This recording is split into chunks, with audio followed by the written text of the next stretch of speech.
Hi everyone, welcome back to another video from Crazy Gamer. In this video, I'm going to show you how to change the voice language in Diablo Immortal using your mobile device. Whether you are looking to experience the game in a different language or prefer a specific voiceover, this process will help you through. First of all, launch open the Diablo Immortal game on your mobile device and make sure that you are on the main home screen. Once you're in the home page, tap on the three horizontal button at the top right corner, and this will open up this panel where you'll need to tap on the gear button.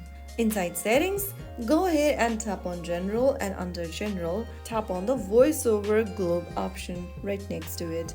Now select the voiceover language you'd like to use. In order to select one, you'll need to download the resources missing. Tap on OK and wait for the download status to complete. Wait for the download to complete, and once it does, you can select the downloaded audio resource, and that way you will be able to change the voice language in Diablo Immortal. You can also go ahead and download other resource packages. Simply tap on the download option, and once you do that, you'll be able to change your audio language immediately. So that's how it's super easily done. If you found the video helpful, don't forget to like, share, and subscribe to the channel.